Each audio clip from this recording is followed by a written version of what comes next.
Assalamu alaikum rahmatullahi wa barakatuh. Welcome to the first ever episode of Muslims in the Game podcast. So, I know what you're thinking, not another podcast. Well, inshallah, this podcast will be very different. With the rise of anti-Muslim hatred, Islamophobia, racism, the right wing going nuts in the UK, I think it's a really good time for a podcast like this, which will focus on Muslims that are in and around the sporting industry.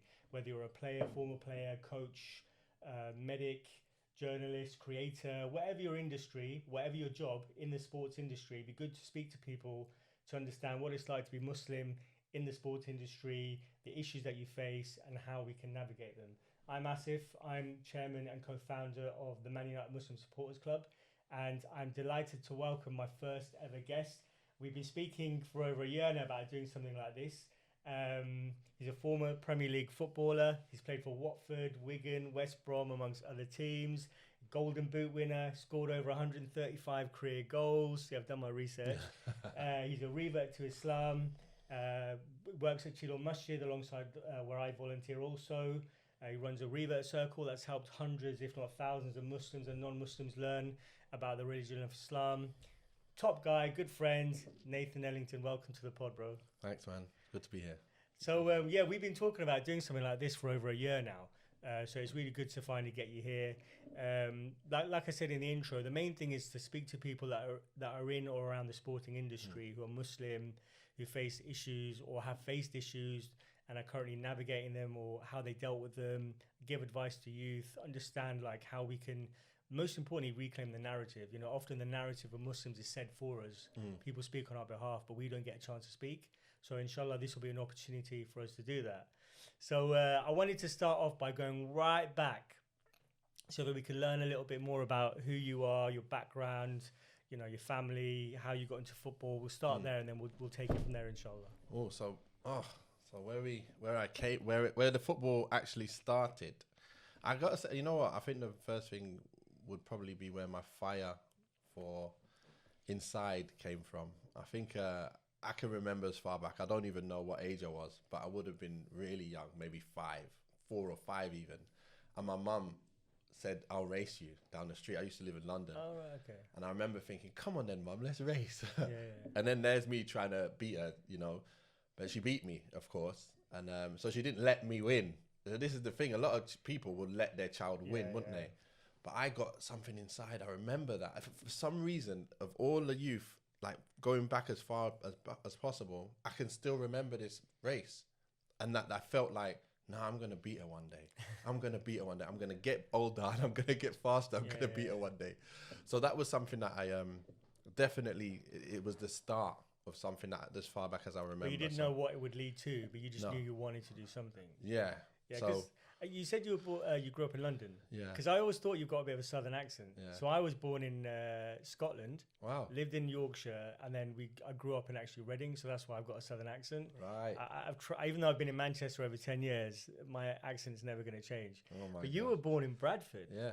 So this guy is more Asian than me. You probably speak more Punjabi than I do. Yeah. So you weren't in Bradford long then, and you settled down south.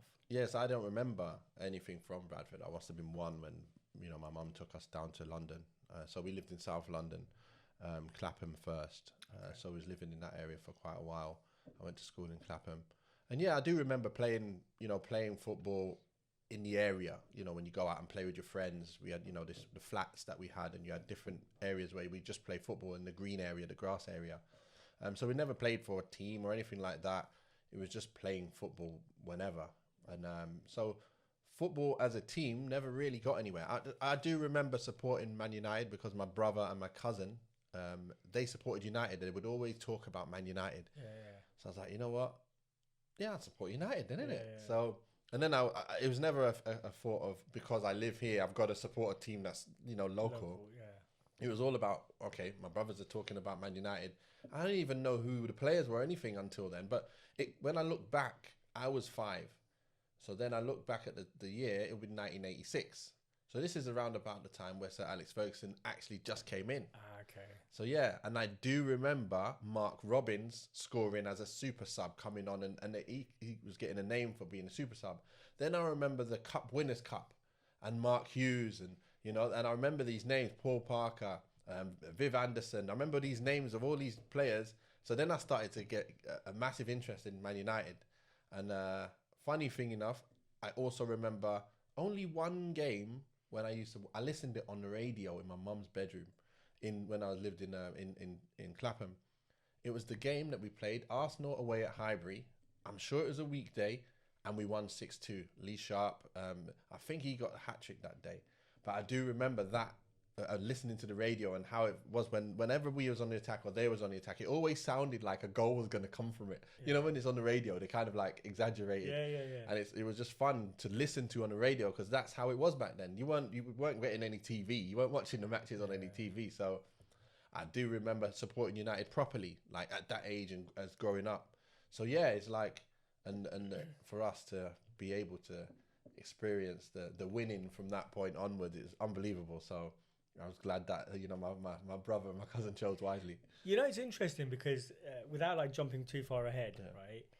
You know, there's a sense of, you know, Muslims don't belong, we don't integrate and all this kind of stuff. But like, even just listening to your story, I mean, it sounds like a normal English story. You know, like for me, like my dad, I mentioned this in the Iftar at Old Trafford. So my dad came to the UK when he was like 4. Yeah. He settled in Yorkshire, in Huddersfield. That's where my granddad was working. And for whatever reason, he decided to support United. So Liverpool were the team winning everything. But he just didn't like Liverpool. So he supported United. Like, there was no, like... I need to really kind of push him a bit more to understand, like, why did you pick United? But he liked George Best. He loved, like, the glamour and everything like that and the way they played. And then, like, I remember growing up, like, watching on the TV, you know, it was on, like, normal TV. We'd sit on the weekend with my dad and we'd watch Man United play. Like, again, this is, like, a very normal, like, thing for this country, isn't it? Yeah. And, like, you know, like, I know, like, I've kind of jumped ahead, but I think these stories are important because it just shows that behind the colour, behind the religion, we're just normal people. Yeah. But just remember, I wasn't a Muslim. I didn't know anything about Islam. From those early days, I didn't know much about any religion, really. I wasn't really concentrating on any of that. I was brought up in a Christian household, so like my uncle and my granddad, they were pastors, so they were very learned people. Where were they from? Like by their background, Jamaica was my mum's side, and Dominica, my dad's side.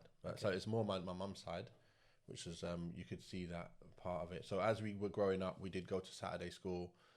Then we got to like teenage years and we moved to Tooting in London. So that's when I joined like the local boys brigade. So part of a church, they have boys brigades. So there's numbers to boys brigades. So it's like, you know, you got scouts. Yeah. So ours was London, but we call it the 70th London. Okay. So then there's another London, 21st London, 20, you know, there's numbers everywhere. So you got Scotland, you got everywhere. And we used to compete with each other everywhere. For what? For athletics. Oh, right, okay. Football, you name it, whatever it was, we would, like each different kind of group, we'd go to, you know, nationals. So all the boys brigades for the whole country would go to Scotland, for example, and we'd have a football tournament and we'd all go there and play the tournament and win there. So that's what we was part of. So, and did this lead your journey into football then? Yes, because I like football and all the guys from the area loved football. So, you know, like you could either be outside hanging out on the streets or you could be in a boys brigade. So a lot of it was, okay, there's football on a Friday. Let's go and play our football at boys brigade. So all the boys who would hang out, who obviously would go to school and come back, we'd know each other from boys brigade. That's how all the people, a lot of my friends are from the boys brigade. And they'd be a couple of years older, maybe 1 year younger. But those are the groups that we used to hang out with on a Friday and on a Sunday. And part and parcel of being part of that, you had to come for Sunday service.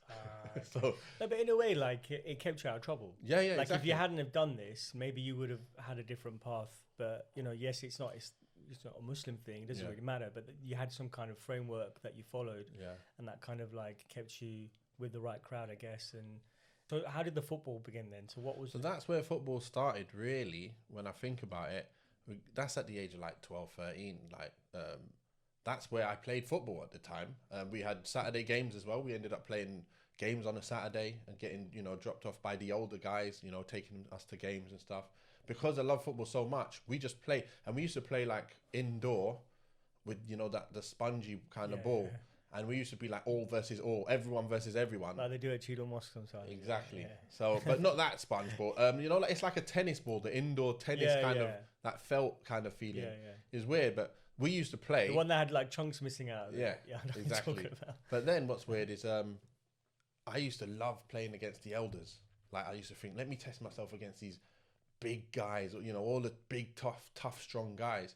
And I just loved it because I felt like the guys at my age were a little bit like, I could deal with these guys, but let me deal with these big guys. And that was always a challenge. So it was enjoyable to play every Friday, just smashing each other against the wall and scoring goals against the benches laid down. Like the benches was the goal. So you just had to save shots from that.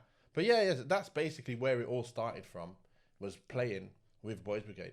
Yeah, but so then how did you get your break into actual football? Like where did that amateur level start? And so year 9. Yeah. So from year 9 in school.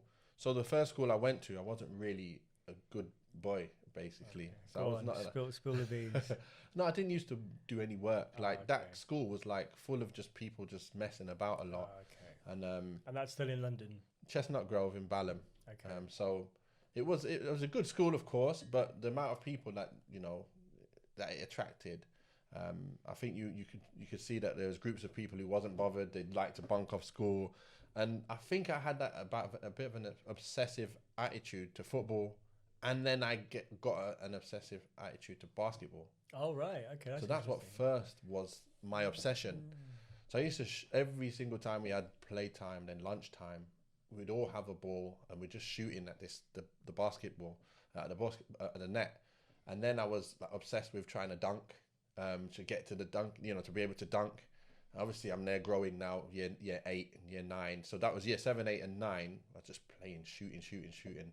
And then I got to a stage where I couldn't miss shots.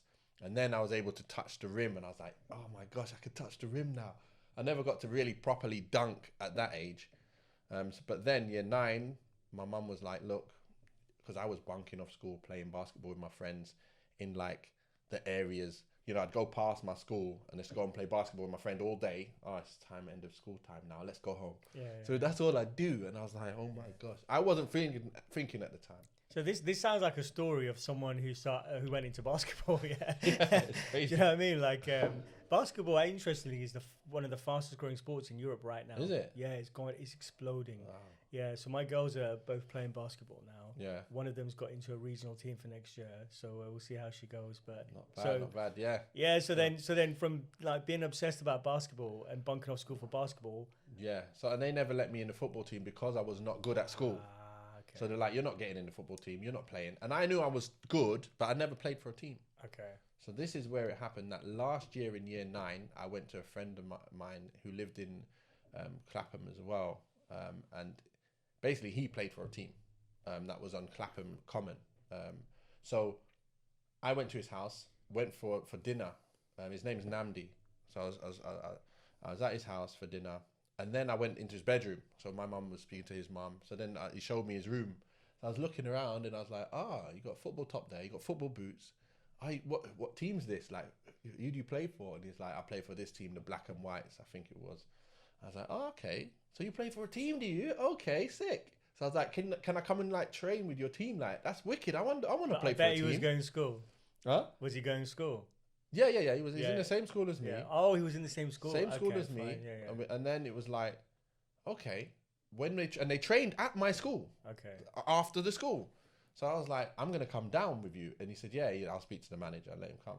So I've come down, I've trained with him once. And then obviously imagine a manager going, my friend wants, the player coming, I want my friend to play. So I joined in and then they didn't take me in it. So I was like, okay. But were you good? Did you do well? Good. I just trained. I don't remember anything to do with that. All I know is they're probably thinking, who's this kid? Let him train today. And then that's it. Yeah. But then at the end of the season, they have like this kind of trials on Clapham Common. And the way the league is really good because it's like, they don't allow it to be like one manager can like take all the good players. It's actually like on the basketball, the way they do the drafting in basketball. So they take their pick. Yeah. So it's like you've got 3 age groups. Now maybe it's like, I don't know, it's under 16s and 15 and 14. So your team is built of 14-year-olds, 15s and 16, but you can only have so many.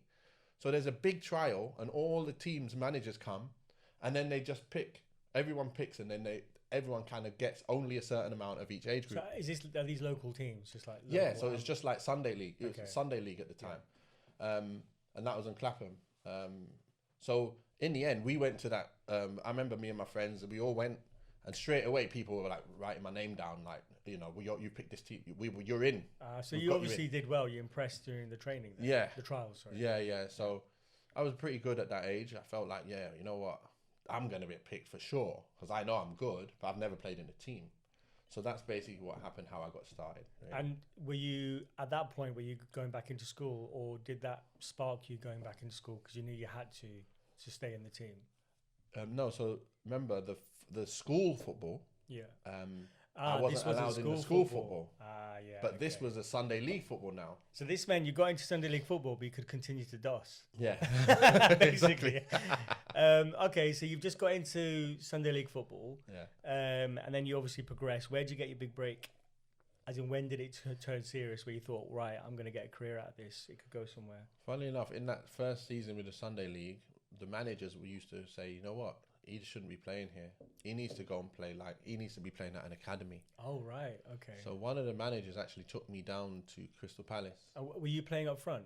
No, I played midfield. Okay. At that time, I played in midfield because I could score goals. I could then help defend. I can do everything, really. And it's because I could do everything that they wanted me in midfield. Bit of a Rooney. Kind of, yeah. Not that good. Not as good as Rooney at that age, but yeah, you know what I mean. So I didn't even know I was a striker at that time. Yeah. I wanted to play up front at times, but I thought, you know what, this is my position, no problem. I can go and get my goals. I can do whatever.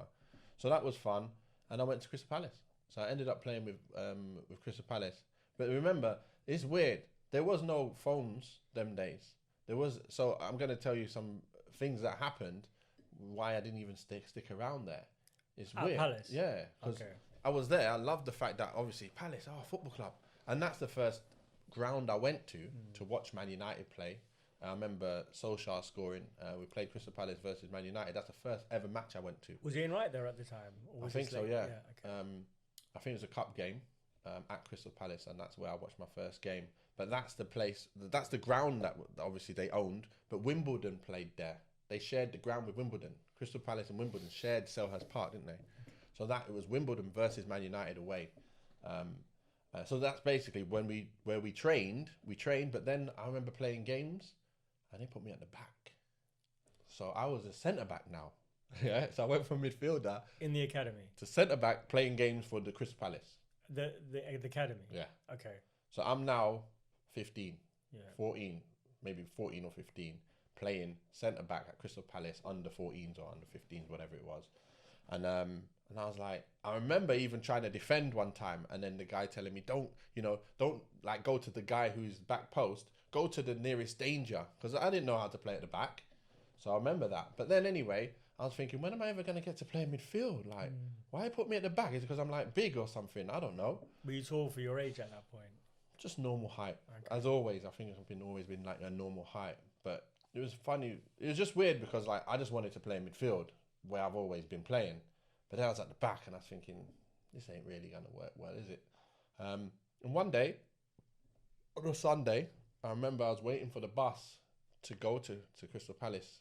So I think it was, I can't remember exactly where the area is called, but basically I needed to catch a bus from my area in Tooting and go through Sutton. And I think it was in Sutton actually. So it takes like 45 minutes on the bus to get there.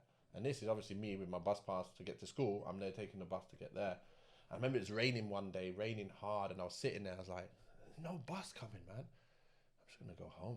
Just went home, and you can't call no one. There's no mobile you can't phones. check online to see when the next bus is coming. Nothing. There wasn't any of that. Yeah. So I wasn't calling anyone. I don't know. There was no one I knew. All I knew is I got to be there at that time and train. So I never went back. I just went back to my Sunday League team and just carried on playing there. So imagine how weird that is, that I've got my chance. I'm in an academy, and all of a sudden, just because it's raining and no buses were coming, I was just like, forget it. Do you think that was an attitude, or do you think it was?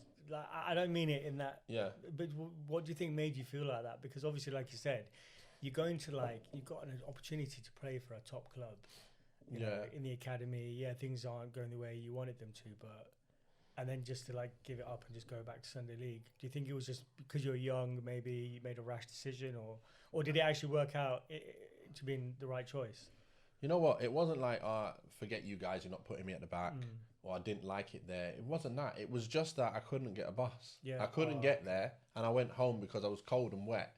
And then I felt shy to go back. Like, I just felt like, I can't call them. I can't call anyone. I don't know what to do. I don't know. At that age, I don't even know. You know, sometimes you think to your kids who may be teenagers, and you're thinking, why have you done that? Why didn't you just call and do this? The responsible thing to do. Yeah, but you're a kid. You don't think the same way that we do. You make a decision and then you just go with it. But it's based on what you know and what your experience is, which is little because you're a kid. Exactly. So I just went back, thinking that the opportunity is now gone. I might as well just continue doing what I'm doing. So that's what happened, yeah. And then where did it lead to then? Because obviously you still carried on playing football. Yeah. You still made it into... Yeah, so then once that finished, with the season finished there, we won the cup. We didn't win the league. We're not good enough to win the league, but we won the cup. So the following season, I'd moved schools.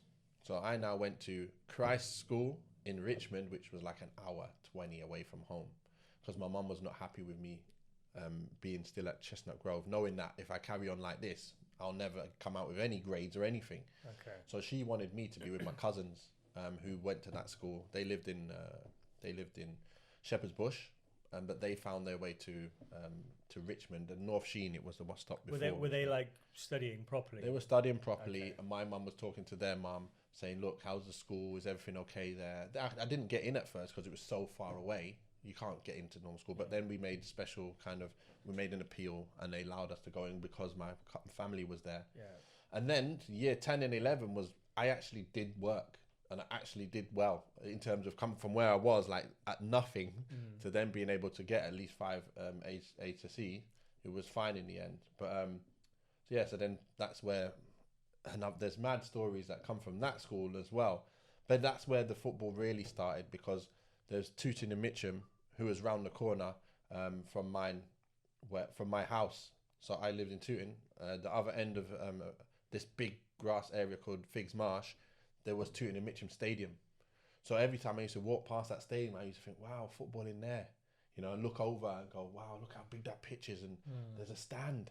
There's people playing there sometimes, you know. And I was thinking, I need to play here. So how old were you? That was like 15. Okay. So now I'm there in year 11. So I obviously started out at Christ School and started scoring and doing really well for the football team. That was at the school that I was at. But then I was also trialling for Tooting and Mitcham under 16s. So we had an amazing, like, talented team of people like coming in and trialling, and we trialed on Figs Marsh, trained, and so I ended up playing for under 16s there. And that was where we played. You know, we used to play on rubbish, dead pitches. And then we got into the FA Youth Cup, and then we got further and further, and then we had a game at Aldershot. I remember Aldershot, yeah, and we went there. I was like, oh my days, this is carpet. This is unbelievable pitch. Look at the pitch. It was absolute carpet. I'm like, we're playing on this? This is how football's going to be played on? We're used to bobbles, potholes, everything. But Aldershot's not really like a big team either, is it? No. So it's surprising that they actually had better facilities. They're a team though. Okay. They're a team with a groundsman who does the pitch. So for us, going from park pitches, like, that's all you know as normal football. So then when you get to see a carpet, it's like, wait a minute, that's like a rug, and someone's like made sure every single blade of grass is like straight, and the ball don't go nowhere. We're like, oh my gosh, it's amazing. So the amazing feeling to go from that to that in one game. And then you won it, I guess. You feel like, this is what I want. It was great to have that little bit of, okay, this is the next level we can play at. Because remember, then I also got into Surrey Schools. So that's like the area, Surrey Schools football team. So it's like all the best people from Surrey. So I went into Christ School. So then I got into playing with a lot of really good players. That's when I was also in midfield, because other players were playing already. And so that was a nice experience to get to play. It's like England, for example, but like for you, it's not like England schools, but it's like, I felt like a prestige, because I got to play for Surrey schools. Yeah. It's really Surrey's good call got up. that thing about it, you know, Yeah. when you just say Surrey, you know, it's like a nice area and it's well to do, isn't it? Yeah, imagine how many schools are in Surrey, and then all the very best players in Surrey, they're in a Surrey team. So that was, I got part of that team as well at the same time. So Tooting and Mitcham, I was playing under 16s. I was playing in midfield again. And the guy was like, because I had dreads at the time, plaits, plaits, yeah, all the way down. We need to see a picture of this. Yeah, I've got pictures. Don't worry. You? All right, I'll send you the pictures of that. So what was funny was we had good strikers, good players in every position. So there's like, how do we get everyone in the pitch? So Nath, you got too much energy, go in midfield, because they knew I was going to score goals anyway from there and just run past people and stuff. But then the strikers could also do their thing, so you don't have to like drop one or the other. But then they brought me into the reserves. So they wanted me to play reserves at 15. So I was like, okay, I'll play this reserve game. So that was my first kind of feeling of men's football. Tooting and Mitcham reserve football. I remember I played 2 games for the reserves. And then like a lot of the players from the under 16s, they already went and moved different teams. So at this point, I remember playing a game at Tooting and Mitcham home ground for the reserves. And I got smashed, and I don't know what happened. I had a bad injury in that game, and I had to come off.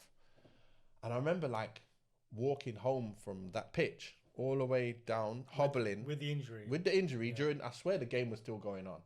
I don't know, but I ended up walking all the way home, and nobody had like helped me.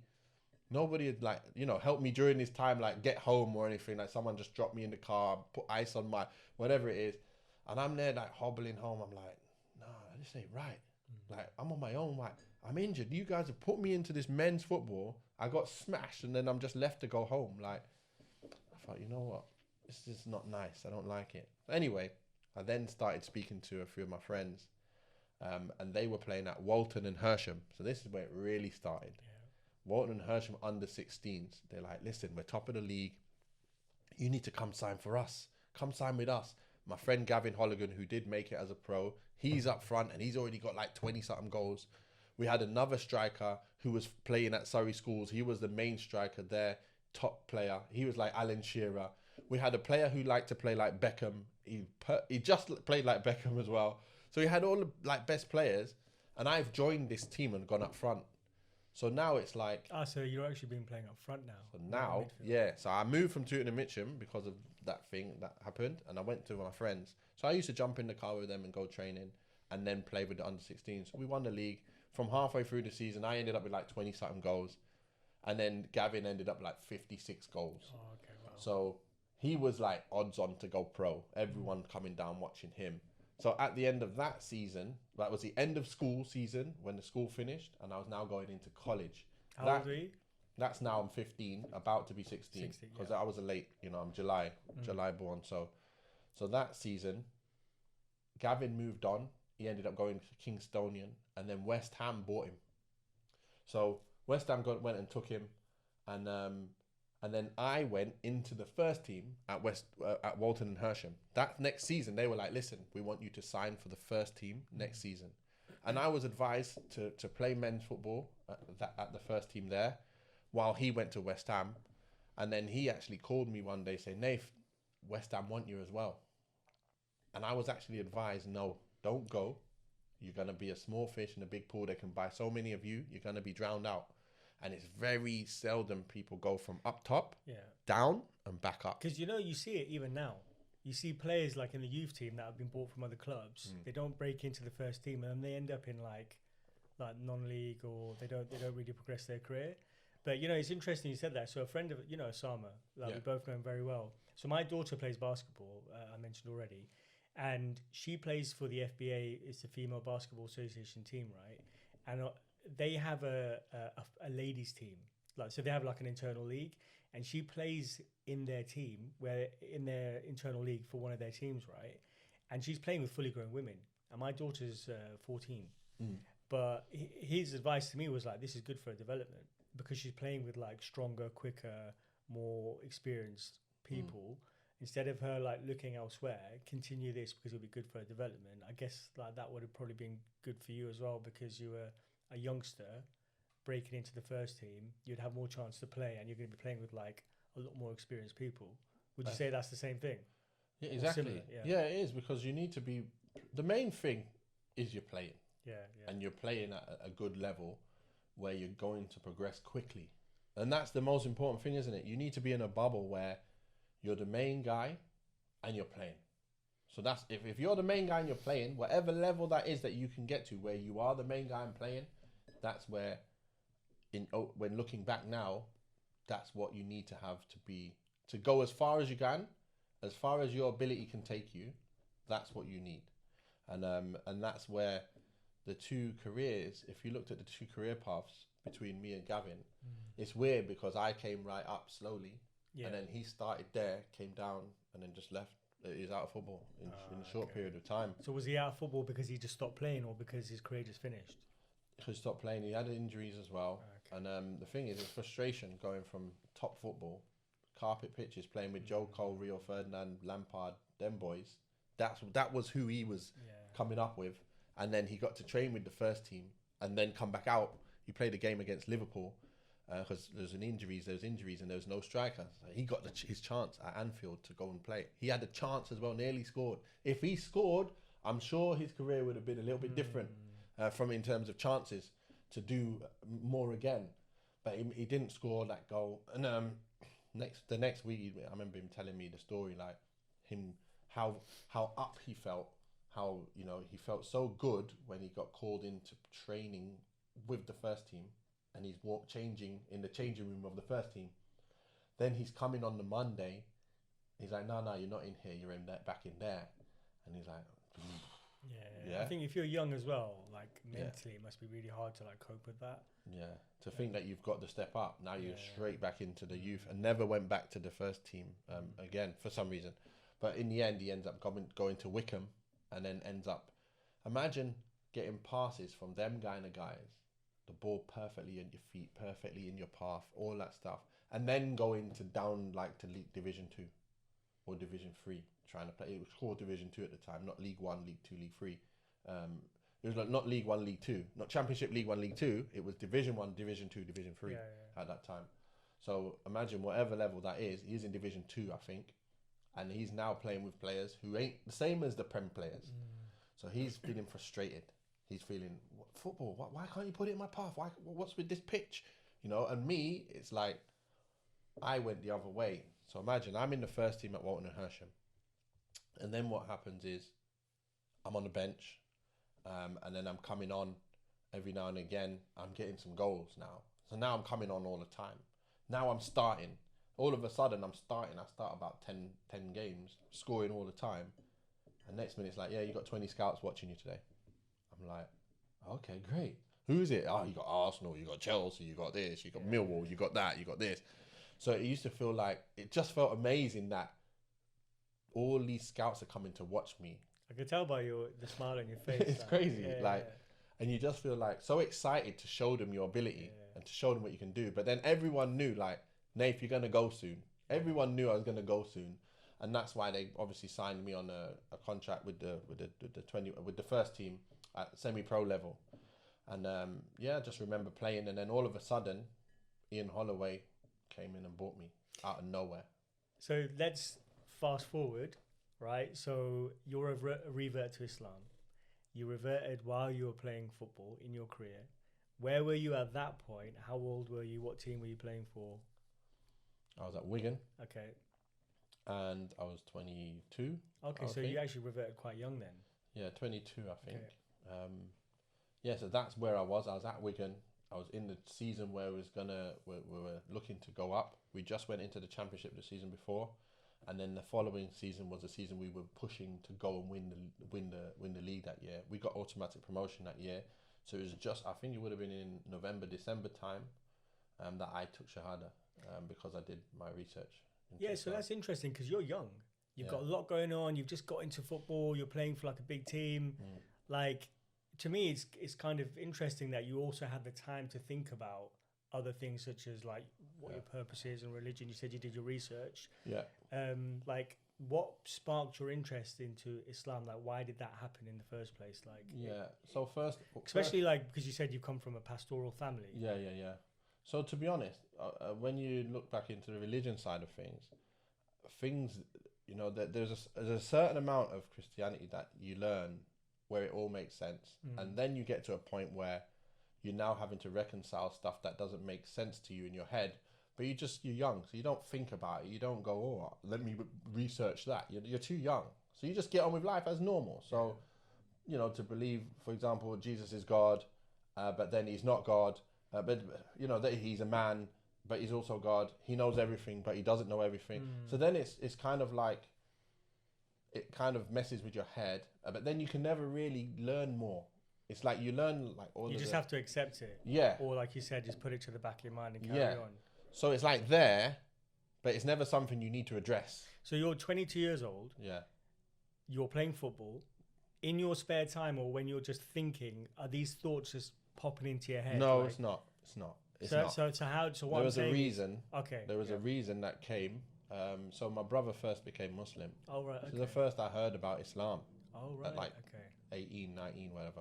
So I used to go and visit my brother and his family in Bradford. How did your mum and dad take it when he became Muslim, considering? It's fine. Like, so me, imagine, I've just gone into my football career. I'm 17 at Bristol Rovers. I'm now playing football Bristol Rovers. Maybe he became Muslim sometime at that time. And then I'm hearing, okay, then I go and visit my brother. And things a little bit different than how they are, you know. You can see the prayer mat there. You can see that, you know, his wife's wearing hijab and stuff. And I'm like, oh, what can I do in the toilet? Like, can I go in the bathroom? Like, am I allowed to step here? You know, it's kind of like that kind of, okay, they live in some different way. I don't know. But like, okay, no problem, whatever. He's my brother. I still speak to him as normal. So that was fine. Just on that, it's funny. It's kind of cute. Like, but it's like, even at the iftar at Old Trafford, right? One of the United employees was like, oh, you know, when you break your fast, you know, is it all right if some people who aren't fasting can eat in front of you? And I'm like, look, we're not going to turn into like Hulk and just like rip our tops open and start smashing people up because they eat. And then you see like people saying like on X, I mean, a lot of stuff on X is not true anyway, but like, oh yeah, don't eat in front of Muslims when they're fasting. It's like, I couldn't care. It doesn't I've matter. got kids. Yeah. I've got a young kid who eats all the time. You know what I mean? Like, she doesn't care. When she's hungry, she's going to eat. And if it's Ramadan, she's eating. And it's like, it's not a problem. Exactly. So it's funny how people think, you know, they assume certain things. Yeah. That's what it is. It's assuming. There's a lot of assumptions about us and about how we think and about what we believe. And most of them are wrong. Yeah. And unless people actually speak to us, they won't really know like what we really believe and how we would react to those kind of things. Exactly. So that's exactly how I was thinking. So then what happened? So this is what happened. I'd go about my business, but my brother used to like give me little gems, little things that obviously would go in. I didn't know unconsciously the little things that made sense. Yeah. I used to think, yeah, he taught some sense there. Okay, get on with my life, playing football, still for friends, hanging out with friends, going out, blah, blah, blah. That's how I used to live. I never used to drink or anything like that. I used to drink and get drunk, never. So I used to be always driving anyway. So whenever I went out anywhere, it was me. I never wanted to ever live that life. I never liked alcohol in the first place. But that was kind of like how my life was. So then I met a woman at the time. And then she told me she was Muslim. Okay. So I said, my brother's Muslim. So obviously you always kind of, if something's in common, you mention it. And then like, I think we got into a conversation about, like, what do you actually believe then? And then I was like, yeah, do you believe Jesus is God? I said, no. Do you believe Jesus is a prophet? I said, yeah. So then she's like, but that's the Muslim belief. I was like, is it? Okay. So that's where... Did she do a Zakir Naik when she went, my brother, you're already a Muslim? Not exactly, but it was like, okay. But I'd seen in the past that certain people have become a different religion for someone else. And then when they split up, they go and back to where they were. And I used to always look at that and think, how can people do that? Why could people, just because they want to be with someone, just like change? I mean, if you don't believe it, you don't believe it. Why would you change for? So in my mind, I think it got to a point with this woman where basically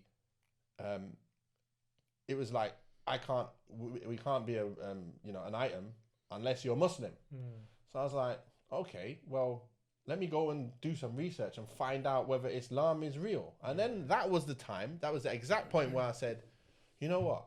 This is the time to learn whether my own religion makes sense and if it's real. And you're only 22 at the time. Yeah. 21, 22. Yeah. So now I've got a reason. Yeah, but at least you weren't, like you said, you weren't, oh, well, I really want to be with this person. I'm just going to become a Muslim. That's what Your I mean. thought process was, well, I want to find out if it's keyword real. Yes. So that my point was, I've been Christian all my life, and there's certain things that don't make too much sense. But I'm 22 now. Like, surely I can work these things out for myself. And obviously there's Islam there, Christianity there. All right, let me just have a look at these two religions. Because at the end of the day, if there's no future with this woman, if I find out there's some mad beliefs in this, I'm just going to tell you, sorry, go find you're going to have to go find someone else, because I don't believe that stuff. Yeah. Because I've heard about animals that people believe in and stuff. That's everyone's belief is up to them. It's not a problem. But I don't believe that an animal can be your, the creator, and you can worship certain animals. So I don't even know which religions, I didn't know which religions believed that, but what I did know is there was these beliefs in certain kind of things like that. And I always felt that's like mad, and it's a bit weird to me.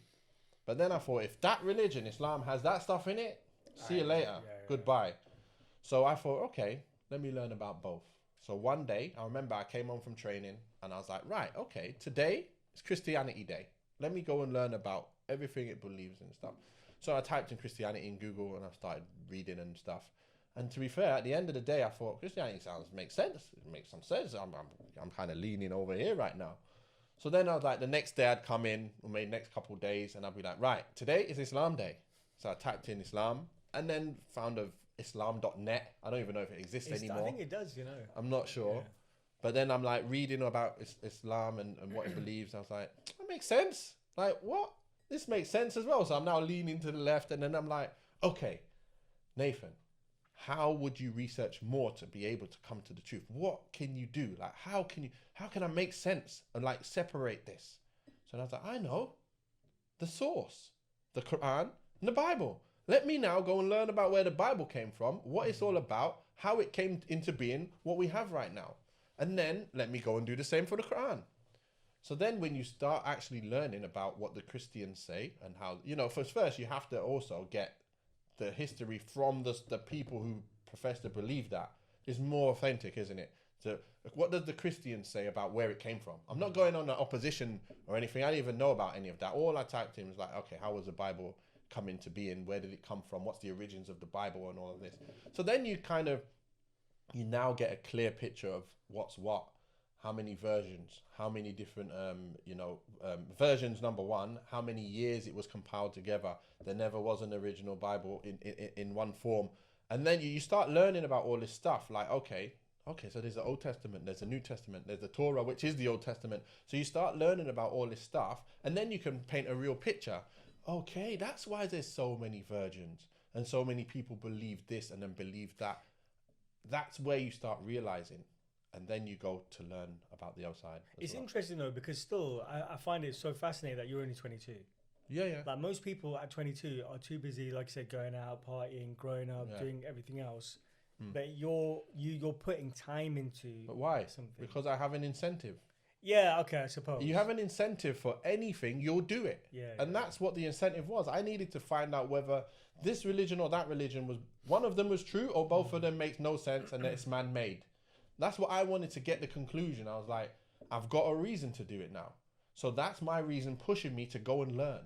And whatever you do, you got to have a reason for it, or you won't push yourself. Whatever it is, trying to be a football player, trying to do something in business, whatever it is you're doing, it doesn't matter the incentive, as long as in the end you come to the truth and it's not like blinded by something else. Oh, I just want to be with this woman, so I'll just pretend I'm learning and then I'll be... No, I actually did my research to a level where, even at that stage, to be honest, I didn't go to like some mad levels of, learning everything. But what I did get to, the conclusion in the end was, I remember going on the Christian website after all of my research and going, I can't believe everything that's in this book, because it's not one book. There's so many versions, so many different amount of chapters. So it was very difficult to go, okay, I can use that as my reference point for everything I need to believe. It's difficult. So when it says what you need to believe, I could say yes to so many things in Christianity, but then in the end it said Jesus has to be you have to obviously believe that he's your Lord and Savior and he's died for all your sins. So that's the bit that I was still unsure. I was like, that doesn't make no sense. But then I thought, okay, what do you need to believe in Islam? So then it's like the same things. Like I can tick the same thing, isn't it? You have to believe in God. You have to believe in his revelations. You have to believe in all these prophets that came.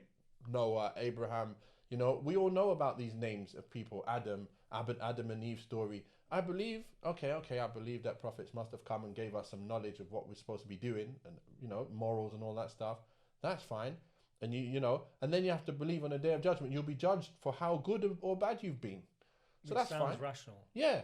And then it says, if you believe all these things, you're already a Muslim. So I ticked all these things for Muslim, but I couldn't tick everything for Christianity. Yeah. So I was like, oh, so I guess I'm a Muslim then. Yeah. That's how it started. I mean, to be honest with you, this is a story that you hear of quite often from like reverts, especially from Christian background, where they're kind of thinking, I want to believe in this, but there's things that just don't make much sense to me. And then they either look for something else or they just don't. Yeah. So you've become a Muslim. Yeah. Where were you in terms of your career? What team were you playing for? At Wigan.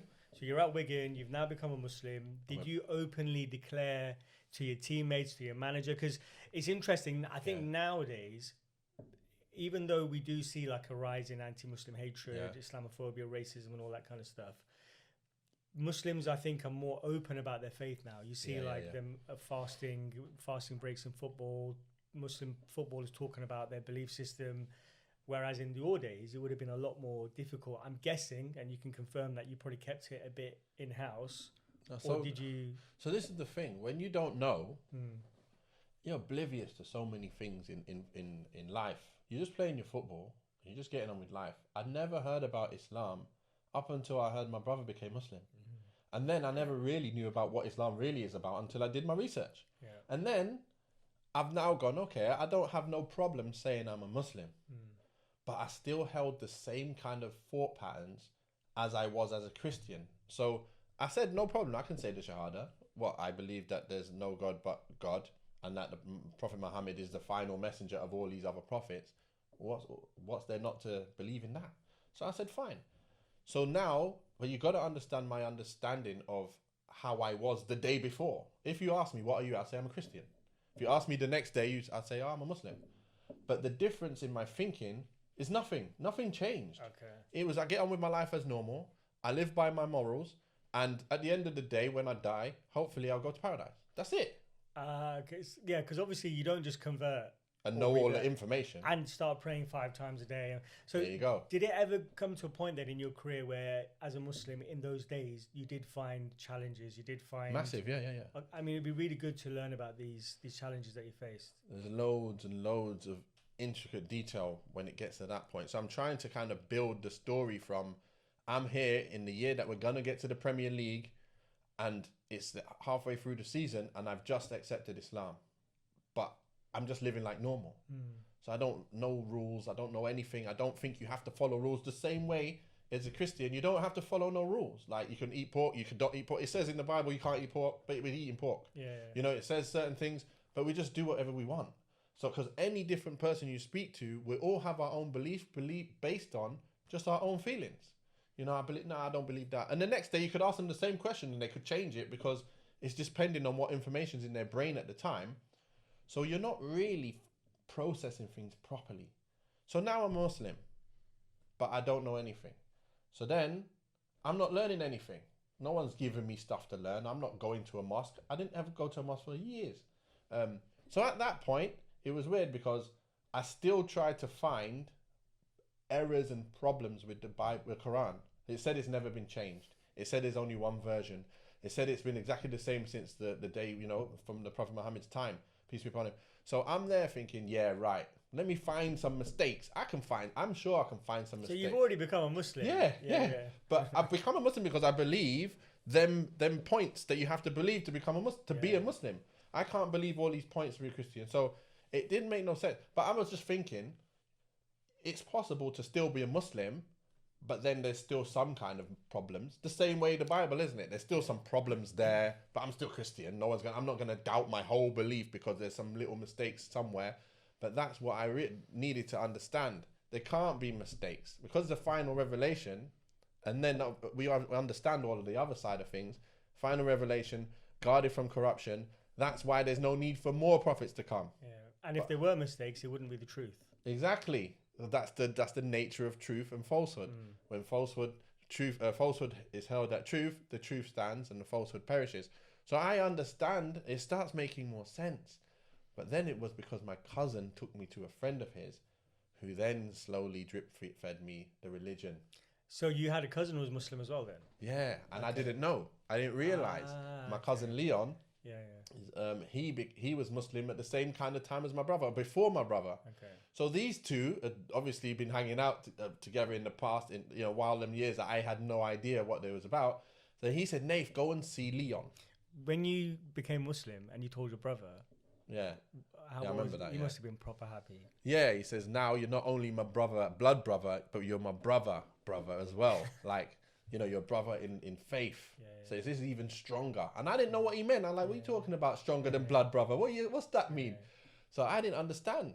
But this is how you feel when you're new. Like, you're just getting on with your life. You're still playing football. You're still going out. You're still doing your thing. That's all it was.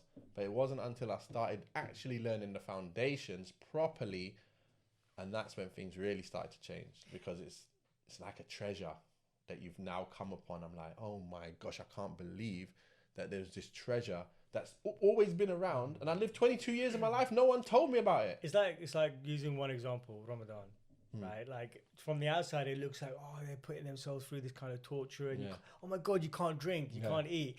But I love it. Yeah, it's great. I love it. And, the whole vibe, the feeling, the clarity. And the first few days are always a bit of a transition as you're getting into it. But the feeling is just... And then, when it comes to an end, you're just like, you're gutted. And people are probably thinking, oh, I bet you're glad you can eat now. And I'm like, no. I really enjoyed it. So you've started to learn about Islam. You're getting into it now. It's all starting to make sense. You're starting to realise all these things that you've missed. Yeah. When does it become serious for you where you're actually practising? And then how did that translate or impact you in your career? So it's a Premier League season. So that season we won. So it's the same season? No, so the season going to the Premier League, that was that season. So the season finishes now. So that's like a year down the line. You're now in the Premier League. I'm at West Brom and I'm learning. So I remember, because I used to drive with some of the players from West Brom, because we lived in Wilmslow, down to West Brom. Junction 7, M6. Every day we'd jump in together. You lived in Wilmslow and you drove to West Brom? Yeah, every morning. So that's a bit of a drive, isn't it? Yeah, it's like an hour, 10 minutes. But you wanted to live in Wilmslow? Yeah, that's where we lived. So I'm from Bolton. I remember I lived in Bolton when I was at Wigan. And then I bought a house in Wilmslow. So that's when, I was there, went to West Brom. And now it's actually while I was at West Brom. Anyway, that's where I was. And we used to drive down every day as a carpool and back. But then I used to drive down on my own at times. But this time, remember, I went and seen my friend. So my cousin has introduced me to a brother called Taj, who lives in Keighley. So then now, after that one time, it's funny because my cousin Leon took me to see him after the one time I've seen him in over like 12 years. Takes me to Taj. And then every week afterwards, I go back, Taj. Don't see Leon again for the next 10 years. Weird. Yeah, but maybe he did something good. He did an amazing that's thing. What I mean. Yeah. Him just introducing me to Taj, he knew if he left me with Taj, I'm in good hands. Yeah. So I knew nothing. It was like a newborn baby taking drip feeding, but with not even it's not lesson time. I've gone to his house. His family's there. We're all upstairs. Telly's on, matches on sometimes. And I'm there chatting with his friend, with him and his sons and stuff. And then his wife made food, lovely food, Pakistani food. So then there I'm like, oh my gosh, the food was tremendous. And then is that why you were going back every week? The funny thing though, it is part of it because I'm there. I've got drip fed some little bit of knowledge, and he's reciting what the Quran says, and then he's telling me something, and then. In all the conversations we have, it's just okay, that calls for that part of the Quran to come out now. So I didn't know, but he's teaching me without me realizing I'm being taught.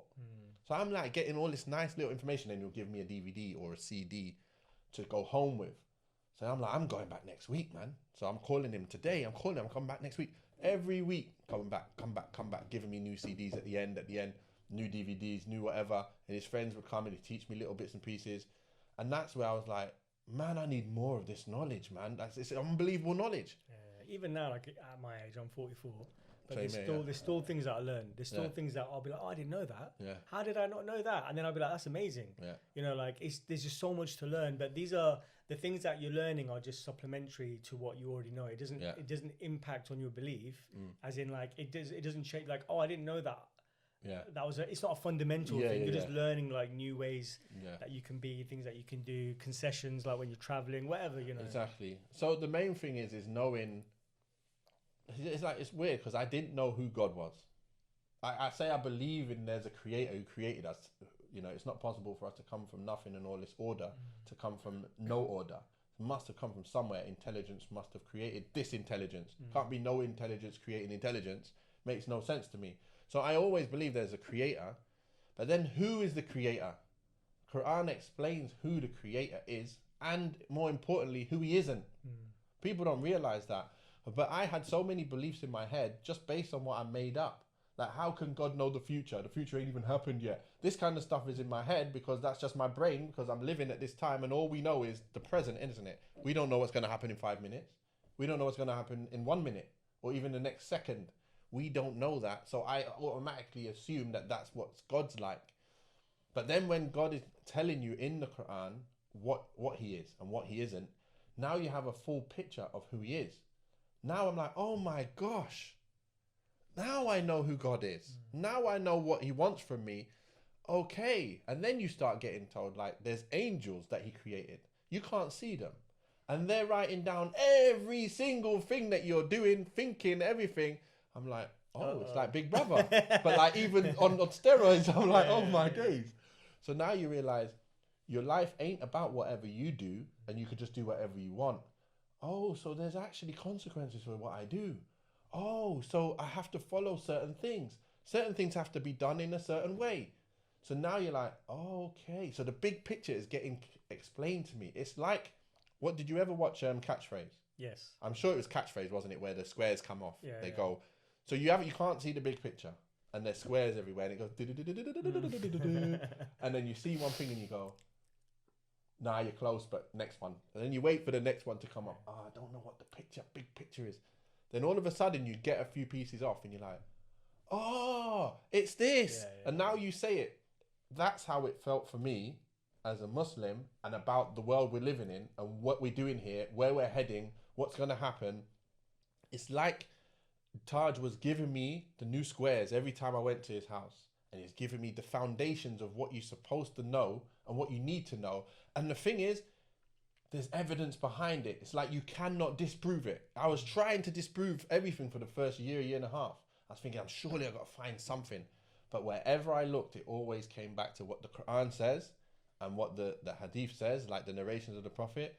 And it's like, okay, is there a better way than this? And I couldn't think of a better way, even like rules that are there. Like, yeah, but can I find a better rule than that? And then I was thinking, no. And every single thing I tried to find a mistake or a better way is just not possible. And then eventually you start realizing everything's stacking up. So many things are stacking up, proof after proof after proof. And then you're like, it's impossible for this amount of information to be so true from so long ago, never changed. It's exactly the same. No one's had to update, make a new version, nothing because, you know what? The world actually isn't flat. Yeah, and the beauty about it doesn't need to be. I think people don't realize that. Like when you look at people saying that, Islam needs reforming or it needs to be modernized. It doesn't need to be because it fits with all timelines. So you've gone through that journey. You've got someone helping you. You're learning a lot more. I'm assuming you've got to a point now where you're becoming more religious. You're practicing your faith, how it should be done. Did you face any issues in your professional career when you started to become more practicing? Did you find issues with, whatever club you're at with lack of prayer space? Massively, halal food problems and people not understanding the drinking culture back then was massive. Did you have a manager or a coach who just didn't really understand? Tell us about these things. Yeah, massively, to be fair. So remember, I'm like now unaware of the world, what's going on. 9/11 just happened, So it was obviously Muslims seen in a bad light. But I'm not looking at that because I didn't really look at that. So and obviously, from my point of view, it's not Islam that did that. It may be people. We don't know what happened exactly, but we do know Islam isn't doing that. Islam isn't teaching to do that. We know that. So from my point of view, is that I'm just excited about what I'm learning. I'm not looking at what's going on in the world. I'm learning from the source. So I'm looking at what that's all about. So now I'm going back and I'm starting to implement certain things. So at the beginning, I didn't pray all the time. It took a while for me to pray because I didn't even know how to pray and nobody taught me. But what I was doing is I was getting the basics in. And then as I started learning, started letting my beard grow a bit more, started praying, needing to pray in the prayer. You just have your dreadlocks? No. I stopped my dreadlocks before I went pro. So that was okay. a while. It was just the year, probably my last year in school. Yeah. And I cut my dreads off and it was back to short again. But yeah, so from that point, remember, there wasn't too many Muslims that were out there as Muslims in the Premier League. I'm now gone to the Premier League and now my beard's getting longer. And you're at West Brom? Yeah. Okay. And I'm known now as, just before I left, I was at Wigan, but remember, I wasn't practicing anything until I went to West Brom. And then until like halfway through the season, I'm now, the first time I went to the mosque was because Diamansi Kamara at West Brom, I'm there speaking to him. He's like, "You never been to the mosque? Right, Friday, come with me. And your wife, bring her with me and you should go with my wife. No problem." I was like, okay. So did your manager and the club, the teammates, did they all know by then that you were Muslim? Everyone knew I was Muslim, even at Wigan, because I mentioned I'm Muslim. But like, I couldn't answer questions when they used to try and ask me, you know, try like you said, you were probe me. I didn't know. You were Muslim, but you weren't. Yeah, I didn't know how to answer certain things. Gave me little bits of doubt of how can I answer this. And then you get the answer and you're like, right, I can go back to him now and tell him this. But at the time, it's too late. Like, you can't. So that's what happens at the beginning. So that was at the Wigan. They knew I was Muslim, but I didn't do anything. There's nothing noticeable of change. All it was that I did a nikah, which I realized is just, you just go to the masjid. You have your people who, your wali. You have the people who are going to write down that they've witnessed it, and then you're Muslim. Then you're married. So that happened on a normal Friday. I remember it happened on the Friday before the Saturday game. So then for people hearing that, remember the chairman hearing that I got married on the Friday before the Saturday game. I was like, I can't live with this woman unless I'm married, isn't it? So let's just make sure it's all sorted properly. So that happened. And so when did it start? When did you start feeling friction? That was the time where I think when I moved, then I think he had an interview, the chairman, and he mentioned like, yeah, Nathan kind of was a little bit different towards the end. And he was even getting married during the season. Why didn't he wait till the end of the season and stuff? But they don't understand that it was not like a big, massive wedding. That did wait till the end of the season. So when he said you were different towards the end, you know what he meant. I'm assuming it was because he means that you changed, Muslim, right? But he didn't explicitly expand on that. He just said that, but from the way he would have been with you. Yeah. Like, how would you been different? So what? You got married mid-season, right? Nothing changed. No one knew anything different. Yeah. But so what did he mean? Like, you were different? Just when you know that, you then just have a feeling in your head as a non-Muslim. Your head just thinks, "What's he doing something like that for?" Yeah. You know what I mean? Like, normal people in their head is, you wait until the end of the season and you do your big wedding. But that's not what we do. The nikah is different from the big ceremony bit. So we did the nikah to make things halal, and then we went and done the civil later, which was in June. Yeah, and so when you did the nikah, can be over and done within like an hour. Yeah. It's not like exactly. You didn't have like a massive wedding. No, and go on a just honeymoon a small meal. So how could something so small be to him significant enough for him to say that? Because you don't know. Yeah, I think that's why. As I started learning more and more, and I went into the comparative religion, all that stuff, I started telling lots of people, but I made it like a thing to make sure I clear the misconceptions. So I would make it a thing because I was so excited about it all. And then now I'm learning it all, memorizing a lot of it, understanding what it's all about, and I know how to talk to them. So then now, any players that used to say anything, I used to be able to come back and say, you know what, it's actually not like that. So were the things that they were saying, I'm guessing just asking questions, like why do you do this or why do you do that? It's nothing like no. So so it's just like making sure that they know exactly what Islam actually teaches rather than what they see on the news. So that was really good for me to do that as well. So did you leave at the end of that season or did you carry on at Wigan? No, I left at the end of that season. When we got to the Premier League, I went to West Brom. And that's where things started getting a bit more as well. It's funny because I remember... When you mean more, you mean difficult? Getting a bit more difficult at West Brom. Yeah. Because that's when my beard, I did let it grow a bit more. Yeah. Because you're not supposed to cut your beard. Why would that be difficult? Why would it be difficult? Yeah, so like, you know, So my beard I let grow. I wasn't even praying yet because I didn't know how to pray until like midway through that time. But even Jason, I remember Jason speaking to Jason Roberts, and he was telling me, you know, that one of the players, like one of these players said, Nathan's weird, he's praying in corners and stuff. And I'm like, I don't even know how to pray. I don't even know how to pray yet. Like, why are people saying Nathan's gone weird and he's praying in corners in the training ground? And I just remember, I didn't know how to pray. No, but were you trying to pray in the corner? So I didn't know how to pray, and I didn't ever pray at the beginning. So they're just making stuff up. Exactly. So it's just weird that people felt that they could say that. Did you ever find out who it was? You said it. No, I didn't actually get to find out. I would have liked to have asked him, like, why would you even say that? Like, I don't even know how to pray. What's going on here? What about like food? Because you know it didn't at the time. It wasn't a thing. It was a transitional thing at that time. So over time, I think the first 6 months or so was me trying to find a problem with Islam. Even though I said I was Muslim, it still didn't cement everything. You're on shaky grounds as a Christian anyway, but you're not really thinking too much. But then you understand Islam to be what it is, and then you're not really thinking too much. It's the same. But then as you're learning more, and it's becoming more and more apparent that, there is some structure and there is some realness behind this, and everything I'm finding is actually cementing my belief in Islam more and more and more, to the point where you just realize it's impossible to not be true. It's actually impossible. That's the point you get to. And then you think, okay, now I need to learn how to pray. So that point, I start now going online and thinking, no, I'm going to buy this DVD and I'm going to cut it up. I'm going to burn it onto a disc, and I'm going to cut up the bits so I can actually learn how to pray. And I'm going to copy this and put my headphones on and start learning how to pray. That's what I did. So did you get to a point where at the football club you're at, you were praying when you needed to pray? You were eating halal food or asking for halal food or vegetarian or whatever. Did that happen? After the first year or so at West Brom, I think that's when that started implementing. Listen, you got I need halal food. Because you're an established player, it wasn't too difficult to get that. And also you had Denver Bar, who was playing.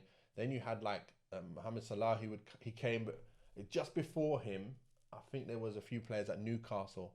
And you had Papi Cisse and Demba Ba. And then you have Hatem Ben Arfa came. So many of them. There's a group of them, and then they made a prayer room for them at Newcastle. Yeah. So what happened at that time was I remember being asked, my agent having to ask me, "Do you think he can cut his beard down?" Hold on, say that again. Yeah. Do you think he can cut his beard down? Your agent asked you that? Yeah, because he must have been speaking to the manager, and the manager saying about my religion. How long was your beard? Like, looking at you right now, your beard's not really that long. It was about this long, but it was just long. The same here because now it's the neat. Sides. Yeah. So was it a bit? The same here around the sides, but like I used to just shape it. You still see the pictures on Google. So your agent asked you. Yeah. Do you think he can cut his beard? Yeah. Yeah. But then you've had managers say like, your religion is, like you're having to fast this time. I'm not going to play you because you're going to lose. You're going to not have energy. There's no way you can have energy if you're not eating or drinking. So in their mind, they're making sense to them. But to me, it's, listen, you don't even know I was fasting these days, and I'm just doing normal. So just leave. Why are you doing that? Would you say that most of it just is coming from a lack of understanding and knowledge, and not like being mean and being hateful? I think a lot of it was. Yeah. Did you have any of it where it was quite obvious it was a dislike or a hate or anything, or was it just more? I think it was more of a not knowing. Yeah. More of that in general. I would say 90%, 95% was not having the knowledge. Maybe 5% probably something else where it's kind of, there's a bit of malice in there. Because to be honest, it was like... Well, the beard thing is a bit silly, because like if you weren't Muslim, I mean, whether you're black, white or brown or whatever, there were people that had beards. Melberg. So I remember Aston Villa, Melberg, I think it was Melberg, he had big beard, big beard. He's not Muslim, but like, and I'm thinking, wait a minute, Melberg, he's got a massive beard, so why are you telling me to cut my beard? And he's got a bigger beard than me. Nobody's talking about him. Without trying to look for, don't want to look for reasons to kind of say people are doing something a certain way, but I can't really see where it wasn't blatant. Because why would they want you to cut your beard unless they think that you're portraying yourself as that Muslim guy? I think that's what it is. It's 9/11's happened. A lot of people look at it as it's extreme. Might look at it, he's growing his beard. It might be extreme. Or, I remember like the things that I had to stop. So obviously I wasn't really a drinker anyway. no, I can't drink, I'm not going to drink. Yeah, I don't need to drink. I've never been drunk in my life. Maybe once I remember I maybe was spiked and I was like, felt like a bit weird, like, why am I feeling like this? Other than that, I've never been drunk. So I'm happy about that. So, but then for me to stop drinking was fine. So there's me not drinking. I don't gamble, like, you know, with cards and playing cards on the tables. I remember we'd have an away game and I was like, yeah, let me just read the Quran today. I'll just sit here and read Quran. So then it's like, I'm sitting there reading Quran. Then there's people behind me playing cards for money. So that's gambling for money, like losing money, winning money. And then I'm seen as, I don't concentrate on football no more. And also, like, you're not getting involved. Yeah, in the culture, football culture, yeah. Yeah, and that can be applied across everything. Like, Yeah. if you've got, like, if you're working in a 9 to 5 and your colleagues are going out for drinks after work and you don't go because you just don't feel comfortable going to a pub or whatever. Yeah. All of a sudden, you're that guy or that girl or whatever. You know, why are you not getting involved? And it's, you know, it's not that, you know, you do what you need to do. You do you. Yeah. But I'm not going to do that. You know, I don't feel comfortable doing it. Yeah. I used to be out there with that a lot. It was nice because I used to just tell it like it is. Listen, I can't come out drinking with the boys anymore. Because I got to the stage where it felt really uncomfortable. It was a slow stage. Like in the first year or two, I was still. But then at one point, I was like, nah, I'm not going out no more. And I said, boys, listen, we're going to do a Christmas do. Like, make sure there's a meal so I can come to the meal bit. You guys go out afterwards, no problem. But you can't fine me for not coming to the club or whatever. Because I ain't getting fined. So they understood, like, yeah, you know what? Naif's not like that. Naif's not going out anymore. So let's just make sure we got the meal. Make sure we're doing something where Naif's involved as well. So it was nice in that way because they were kind of, you know, thinking, right, we know we can't just make him pay, you know, because it's not, there's a reason for me not being there. So I think you were kind of fortunate as well because towards that period was when, like you said, the Newcastle players came, they built a prayer room. So there was a bit more of like there were more Muslims coming into the Premier League, which kind of, in a way, happened at the right time for you. Yeah. So to be honest, that was at the time where we started up the Association of Muslim Footballers, the AMF. That was exactly the reason why the brothers from the masjid, actually, Islam and Sherry, I think you probably know them, they came to me and said, listen, let's start this up. And we agreed that we're going to start up Association of Muslim Footballers to highlight the top players who are at the top of their game, still practicing, and to show others who, you know, who are looking up to them, listen, you can still practice your religion and you can get to the top. You don't have to sacrifice food. You don't have to. I've had so many people, like there's a young player who was with me at Ipswich actually. He was in digs, like with a family, but the family is not Muslim. But then he found it so hard to ask for halal food. So he just didn't eat halal food. He didn't even eat with them. So and then like Friday Jummah, praying, you know, the Friday Jummah, he was scared to ask to go Jummah. But so these are the young boys who you don't give the leeway, as, you know, when the authorities don't give young boys the leeway with stuff. But they'll give an established player leeway with stuff. Listen, I got to go pray. So I got to pray. Like, I never had a problem going to pray because it was at a perfect time because we had on Fridays, you don't train a lot. You don't train till like 2 o'clock and stuff. So you usually train for an hour. And then you do your little set plays and, you know, how you're going to play in the next day. Make sure you don't do too much work. And then you're set. So then I can quickly go Jummah. So I remember one time I was injured. I went Jummah. And then the physio was calling me saying, yeah, this boy wants to go Jummah. I'm like, yeah, why not? Just let him go. Like, it's like stopping him from going. I'm like, just let him go. He'll come back and get his physio treatment for his second physio treatment. No problem. So they're the kind of things, getting halal food into the pre-match meals, halal food at hotels. They were getting more and more because we were pushing that. We were also highlighting all these players in the Premier League. Now it was getting bigger and bigger and bigger, and it was getting easier for everyone else. But like I took a little bit, I would say I took more of the brunt of the negativity side because it was new to a lot of people at the same time, 9/11. What would you say was the most challenging aspect that you went through as a Muslim footballer? Like, what one incident or situation for you stood out the most that you found the toughest? I think the toughest is to make people realise that I'm not any different. I still wanted to play. I just knew there's certain things that you've got to do as a Muslim, but it doesn't affect your football. But people think that you're not interested in football no more. Not just your football. It doesn't just change who you are. Yeah. You're not suddenly like a barbarian or something crazy. You're still Nathan. Yeah. But that's the hardest part with people. Some people, I guess, like the people who matter the most, manager who matters the most, he's going to pick the team. So if your manager thinks that it's affecting you and you're no longer 100% focused on being the best football player, you've given some of that to Islam, and that he's gone down now. That's why he's not the same player he was, and that's where it hurts, because you think, no, like, I'm the same. Like, I just want to play. Like, I know the reasons why I'm not reaching the heights at times. You know, most of the main reasons. Some of it was like not playing regularly. So then I can't make 90 minutes at the intensity that I want to be. And it's very difficult if you don't play reserve games. And them games are not at the same intensity. So Ramadan come, and then I'm like not playing just because it's Ramadan. And then it's like when I come in here, I'm one manager, he did obviously, it was a bit of a joke, but like he says, when I come in here, I'm Allah. So you go listen to me. What? Yeah, but we know how strong that is in what we understand. Yeah, but did you take it as a joke? Of course, I understand that he's not thinking in a way that he really thinks he's God. No, I know, but was he saying it in a banter way, or was he being... He's basically saying, I'm the man here, yeah. do what I'm saying, because you're under my roof, I'm the manager. You do what I got to say. But did he say that to you or to the team?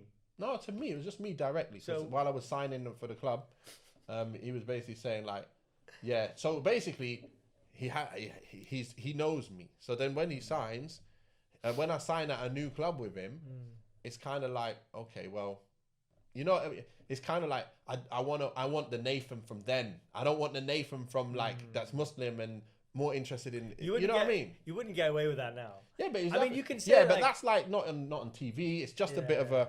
I understand where it was coming from, so I'm not trying to say it in a negative way, like trying to put him in a bad light. What it is he understands things from his knowledge. He's gonna say things from his knowledge, and that's what we got to understand here. You've got to kind of compute where people's minds at when you're talking to them. You can't take things at face value all the time. Like, this person thinks this about Muslims. Okay, why? Why does he think that? Because something's happened in his life which made him think that. Yeah. No, I agree. Like, and I think this is like really important. It's like, you know, when you see people saying like, immigrants aren't welcome, and like, oh, there's too many immigrants and blah.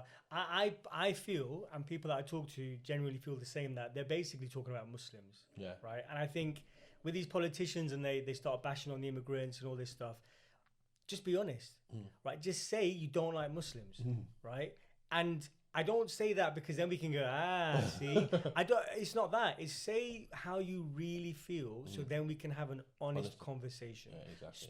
Stop skirting around the issue. Yeah. Yes, I'm not saying there aren't issues with immigration or whatever, but I'm saying, you know, when people start saying keep religion out of football and do this and do that, they're basically talking to us. Yeah. Because we're the only ones practicing like that, isn't it? And most of them, I would say, are saying it because deep down they don't like Muslims. Yeah. And it's like, if that's how you feel, no problem. Yeah. No problem. It's not going to change anything for me, but let's have a conversation. Why don't you like Muslims? Yeah. You know what? I'm going to give you something also. It's, you know, there's a football culture. Football culture don't like non-football culture, regardless of what it is. So sometimes it's not, when it comes from football, it's not Islam, it's not football. So you get what I mean? It's because you're not in the football way of life. So there's a way, like you meet, you go out, you know, you do this, you do that. You know, this is your life. As a football player, you can go out, you can drink as much as you want, but make sure you don't get in the newspaper. Make sure you don't do anything bad that gets you in trouble. With us, we're not going out. So that's like, whether you're not going out because you're a monk, whether you're not going out because you don't want to go, whatever it is, you don't want to go out, you're not us. You're not in that circle. But that applies to everything, though, like every industry. Like I said, like if you're working, I mean, everyone's going out and doing the same thing, and you're not doing it. Because that's the culture of England. Yeah. If you played in Dubai, you played in Saudi, the players gone there now, they ain't going out. Majority of them are not going out. There might be some underground place might find, but overall, you ain't going out. That ain't the culture. So these guys have to conform to that culture, isn't it? So that's the culture of Saudi, and that's the way it is. And that's quite traditional, isn't it? Because like even now, when you see like the iftar at Old Trafford that we did with Muslims and prayer space, and when we talk about halal food and people that, let's be honest, don't like Muslims hear about it, they're like, oh, you know, why do they need this, and why do they keep religion out of football? It's because, like you said, that's their the way they think, but we just want to enjoy football, but not compromise our religion. And like people don't really understand Man United. So Man United, working with United, we got halal food introduced throughout the entire stadium, right? Yeah. But the halal food was actually already there. It was just in limited kiosks. Yeah. So we haven't done anything crazy, right? In that respect. The prayer space, do you want us to be praying in the corners where you can see us? Or do you want us to be praying out of the way? Yeah. Why do you need to pray? Why can't you pray at home? Because we need to pray at fixed times. Yeah. So, and then you get Muslims don't integrate. Yeah. Okay, so I want to go watch United play, but I need to pray. Oh no, you can't pray. Well, how am I meant to integrate? Some of it doesn't make sense. You know, there's got to be a bit of understanding. Yeah. And things have changed. You know, with the club, you see a lot of the youth players posting videos about them praying, fasting during Ramadan. Yeah. You know, eating halal food. Yeah. So things have progressed a lot, but it feels like they've progressed a lot internally in organizations. Yeah. But outside, I mean, things are just getting a bit crazy. When you look at the way things are going in this country, it looks like Reform are going to do well in the elections when they happen. What advice would you give to young Muslims in and around the sporting industry, especially on those things about keeping control and keeping firm on that rope of their religion? Because it's internally you might be playing for a club where they're supported, but outside it's horrendous. It's very difficult to kind of advise on anything. The only thing you can do is, follow your religion. Like you said, don't compromise on what your religion teaches you, because in the end, regardless of what anyone else thinks or does, what matters the most is pleasing God and doing what He wants you to do and staying within the guidelines. So end of the day, we're not going to be able to make that level of perfection anyway. We're human beings. We're going to fall short, but let's try and have that intention to be as good as we can be according to our ability at the time. So that's all we got to do. We got to trust that whatever happens, we know, even if you end up, God forbid, passing away, because of something, you've passed away at the time you're meant to pass away, that you was always meant to go, and you pass away on the right path. That's all that matters, isn't it? That's all we really care about, is passing away on the right path. When we do go, are we on the right path, or are we, again, not doing anything? You want to be on the right path. So that's my advice really, is I don't mind. I'm not scared of anything, of any outside influence, of what anyone says. I'm here to make sure people know what Islam is for real. Because when they do know for real, their guard comes down. Yeah, that's what I mean. So, I was saying people why don't you just admit you don't like Muslims, or you've got an issue with Muslims? Yeah, and why? Then if we actually have a conversation, you might not still like Muslims, but guess what? You would have learned a bit more, and maybe you'll understand why we need to pray at fixed times and blah, blah, blah. Or maybe you'll be like, you know what, this guy's not that bad. Yeah, he's Muslim and I don't agree with his religion or whatever, but he seems like an all right guy. Because we're just normal people. And even the things they don't agree with in religion, once you explain it from the real standpoint, they realise. Yeah, because all the time. No, because we get comments on our Instagram for many of us crazy, right? Yeah. And you'll have some people who genuinely will ask, like for the prayer room, why can't you pray at home? But to be honest with you, I think that is a normal question for someone who's not Muslim. Yeah. Because they might not know that you have to pray at fixed times, then you explain it. Yeah. There'll be some people who'll ask that question, but they don't care what the answer is. Yeah. They just don't want you doing that. Yeah. So we just got to, like you said, we got to keep being good ambassadors for the religion, support each other. It's only good, isn't it, really? Yeah. What are we doing that's not good? Saying thank you to the one who's sustaining you. So if you just understood it, we believe something created us and is sustaining us all in our life, every second that we're existing. And we're just saying thank you for sustaining us. And we're told that in this window and that window throughout your 24 hours of every day, you got about 24 minutes that you have to say thank you. And in each one, it's about 5 minutes. Thank you, thank you, thank you. That's it. The reason why I'm smiling is because if someone said to me who's an atheist, and they didn't know I was Muslim, even though obviously I look like a blatant Muslim, they said what do you believe? And I was like, I don't know, I think there's some energy, some kind of power that we can't really describe, and it knows everything, and it's all controlling, all powerful, all knowing, and it's beyond our comprehension. I think that kind of made everything, and that's what I kind of think. They'll be like, that sounds, it sounds like an option. Yeah. As soon as you say I believe in God, It's like, what? Yeah. If I'm like, oh yeah, like every day, 5 times a day, I get my yoga mat out and I do some stretches. Yeah. They're like, oh, that sounds pretty cool. Yeah. Or they'll cuss me for it, but it won't have that negative connotation. Yeah. Oh, you know what? This month for 30 days, I'm gonna fast. Yeah. I'm gonna do a water fast just to detox my body. Yeah. You know what? That's not good luck with that, mate. Oh, I'm gonna fast for Ramadan. What? What you do that? Yeah. You pray all the time. You pray all your 5 prayers. Yeah. Why you ain't got? I ain't got time I for can't that. believe you're not drinking water. You're not gonna eat. Yeah. Oh, you know, it's just, you know, how we explain it. Some people will genuinely want to learn. Some people won't. But that's life, isn't it? Yeah, we know that there's no compulsion in religion. So whoever wants to find out will find out. Whoever doesn't. But the good thing is I'm there speaking to so many reverts at the masjid, and I always say to them, okay, what's your story? Like, why did you become Muslim? And like, which woman is it? But they'd be like, I said, don't worry. It doesn't matter why you come to Islam. Your incentive why you came to learn and find out. All that matters is you believe. Whatever you actually believe, you act upon that. Not just doing something for... There's no point doing something for something else other than what you actually believe in your heart. If you really believe it, then I say take Shahada. Yeah, but if you don't believe it, please don't take Shahada. Because it's not about names. It's not about getting Shahadas. It's about a person actually believing what they're looking at. you're not trying to get the golden boot for the number of shahadas you Yeah, get. it doesn't do nothing. At the end of the day, we're not trying to recruit people for what? What we're recruiting people who don't believe for. You don't recruit people anyway.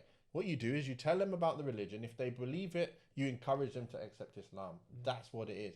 And like I said, it doesn't matter what makes you get pushed towards wanting to find out. It's the end result that counts. Well, bro, I've had you for ages. Yeah, I know you've got to get back to the masjid. But I'm thinking, so for many like Muslims, maybe next season, inshallah, we could do like some pre-match, All the tactical time, discussions, stuff like that. Get you more involved. It'd be great. All the time. Cool, man. Well, Nathan, it's been an absolute pleasure. I'm good. So glad to have done this. Take care, bro, and we'll see you soon, inshallah. Okay. Right. Assalamu alaikum. Islam.